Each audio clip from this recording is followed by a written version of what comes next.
মাত্র তার কাছে পৌঁছাই দিল তার কেনা দাসী, কারণ সেই সময় মানুষ চিন্তা পাওয়া যাইত কাজের লোক, টাকা দিয়ে কিনলে যতদিন টাকা না দিবে ততদিন কাজ করতে হবে, টাকা না দিলে তার জীবনও ছুটি হবে না।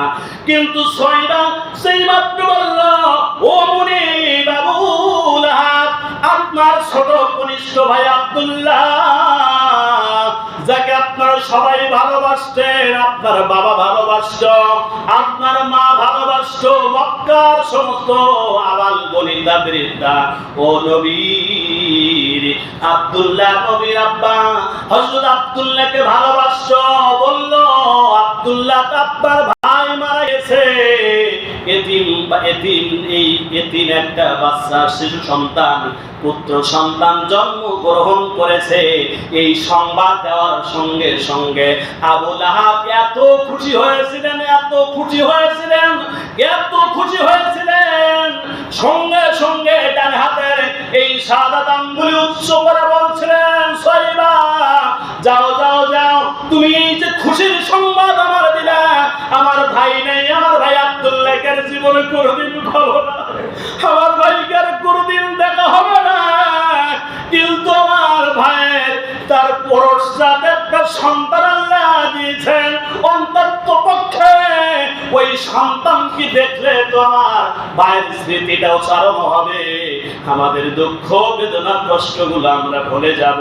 এই জন্য যা যা যা সোয়াইবা, তোর এই বর্তমান যুগে কোটি কোটি টাকা হবে। সেই সময়কার সোয়াইবাকে বললেন, যাই সংবাদ যেহেতু তুই আমাকে দিলি, আমি তোকে আজকের থেকে মুক্ত করে দিলাম, স্বাধীন করে দিলাম, আজ থেকে আমার আর গোলামি করা লাগবে না। আবু লাহাব এত খুশি হয়ে গেল। এই খুশি হওয়ার কারণে আবু লাহাব সেই সময় মৃত্যুবরণ করলেন। মৃত্যুবরণ করার পরে হঠাৎ করে ইবনে আব্বাস একদিন, হযরত আব্বাস রাদিয়াল্লাহু তাআলা ইসলাম গ্রহণ করেছেন, আব্বাস রাদিয়াল্লাহু তাআলা রাতের গভীরে স্বপ্ন দেখছেন। আবু লাহাব বলছে, আবু লাহাব ভাই কেমন আছো, মারা তো গিয়েছস, কেমন আছো বল। ঘুমের মধ্যে দুই ভাই কথোপকথন হচ্ছে। আব্বাস রাদিয়াল্লাহু তাআলার কথার পরে আবু লাহাব বলছে, ভাই আমার সপ্তাহে 6 দিন খুব আযাব হয় রে ভাই, এত আযাব এত কষ্ট যেটা বলে বোঝানো যাবে না। কিন্তু যেই দিন সোমবার আসে, যেদিন ভাতিজা মুহাম্মদ দুনিয়া আগমন করেছিল, তাশরীফ এনেছিল, ওই দিন আমি ভাতিজার এই সংবাদ শোনার পরে আমার ডান হাতের শাহাদাত আঙ্গুল উচ্চারণ করে সোয়াইবাকে আমি মুক্ত করে দিয়েছিলাম।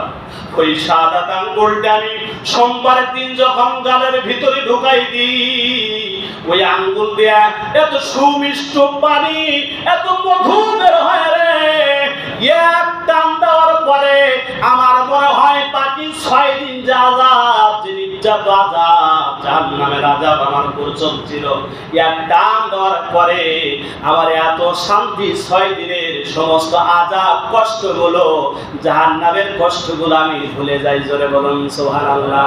বলল, কারণ কি রে? বলছে, এই দিন কেন তোকে আবু লাহাব এই শাস্তি দেওয়া হয় না? বলছে, ভাই আব্বাস, এতিম মুহাম্মাদের যেদিন জন্ম শুভাগমন হয়েছিল, আমি আমার ডান হাতের শাহাদাত আঙ্গুল উচ্চারণ করে আমার দাসী সোয়াইবাকে মুক্ত করে দিয়েছিলাম। এই জন্য আল্লাহ রাব্বুল আলামিন কবরের ভিতরে ওই সোমবারের দিন আমার উপর শাস্তি লাঘব করিয়া ওই শাহাদাত আঙ্গুল দিয়া সুমিষ্ট সুমধুর এবং দুধের মতো সাদা পানি বের হয়, যেটা আমি এক টান দিলেই আমার জীবনে আর কোনো পানির পিপাসা থাকে না, ক্লান্তি দূর হয়ে যায়, কোনো ক্ষুধা নিবারণ হয়ে যায়। জোরে বলুন আল্লাহু আকবার। তাহলে বন্ধুরা আমার, আমি আপনাদের কাছে জানতে চাই, আবু লাহাব মাত্র একটা আঙ্গুল উচ্চারণ করেছিল যে সোয়াইবা তোকে মুক্ত করে দিলাম, আমার এতিম ভাতিজার সংবাদ তুই দেওয়ার কারণে। এবার বন্ধুরা